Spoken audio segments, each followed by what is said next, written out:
We're live. All right, Frog fans, we're back here on the bus. Couldn't get a single out in DKR, but as you probably know, TCU loses 31-16 to Texas. Breaks the winning streak the Frogs had 4 in a row. Fortunately, we just couldn't come up with a 5th one.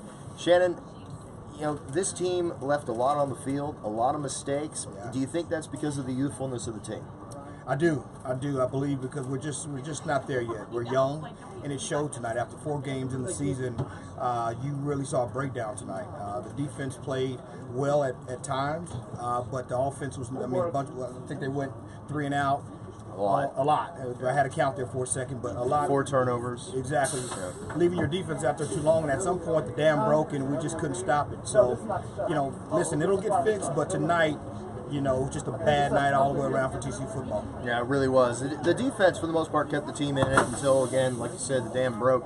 It was kind of like watching, you know, 2 fighters going at it, and one fighter was just taking body shots all day long and couldn't land anything, and the other one just kept landing jabs. At the end of the night, one of those guys is going to go down, and unfortunately it was TCU. Now, let's talk a little bit about the defense, though. Again, young guys on the defense. What did you see out of the defense that you think was positive? Well, you know, they fought. They fought, you know, as long as they could. Rotating left and right, we were gassed. And we still, you know, was able to stop them, I believe, to a field goal. Matter of fact, he might have missed that field goal on that particular drive.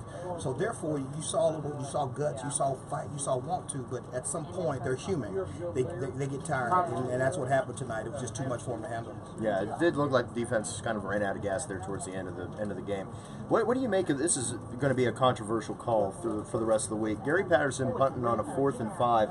Granted, we're on our end of the field, but with only a few minutes left, you're down by 2 scores. What do you make of that call? Well, listen, it's either, you know, Patterson not wanting to have the opportunity for his defense to go back out there because they're tired, or, you know, the point game, or however you want to look at it. But for me, you know, you kick that, you got to go for it. I think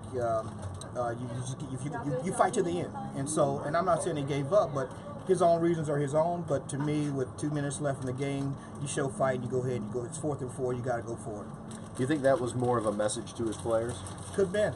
Yeah. It's one of those deals. Hey, I don't right now. I'm having trust issues right now. We hadn't done anything positive all night, and I'm going to pump this ball.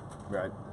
Yeah, and then that was kind of like the end of the game at that point. There was really nothing else that the TCU had. So it was a heartbreaking loss. Unfortunately, you can't. It's really hard to kind of, just like last week, 3 turnovers. Ohio State looked flawless. Yeah. Tonight, Texas offense had 4 turnovers. Again, Texas didn't make any mistakes. It's hard to win a football game when you have that many turnovers and the defense can't make something happen for you. Yeah. But again, it's a very young team. I don't know how much of that's going to translate into this, but this did not look like a good Texas team, and I think that's the biggest problem. And that's my issue, is I don't think we've lined up and played a game to where it's mano-a-mano, it's good on good, and let's see who's the best team, who makes the least mistakes.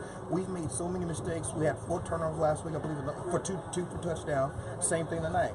We have to learn how to line up and battle and fight and quit making mistakes and shoot ourselves in the foot in order to win. That's what's going to happen this year. If we want to win, we cannot turn over the ball. We cannot make so many mistakes. We cannot continue to miss tackles.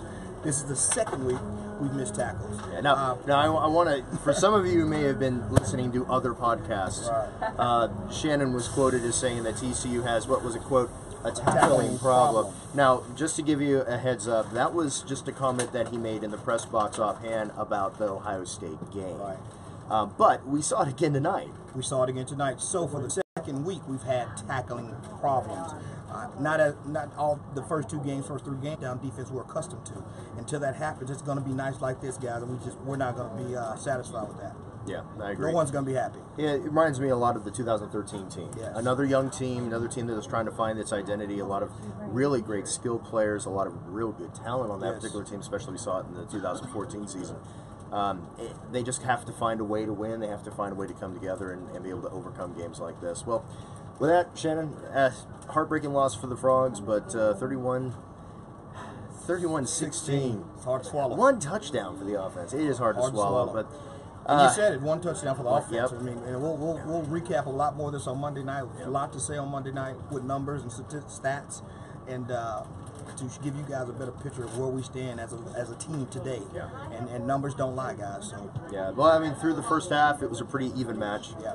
That second half, though, got ugly very fast, just like the Ohio State game. But like I said, it's like 2013 season all over again, where you have a team that just can't quite put together 4 straight quarters. But when they do, it'll be something to behold. So hopefully they can figure that out by next week when we have Iowa State back at the Carter. So until then, from the wonderful weirdos here in Austin, go Frogs. Go Frogs.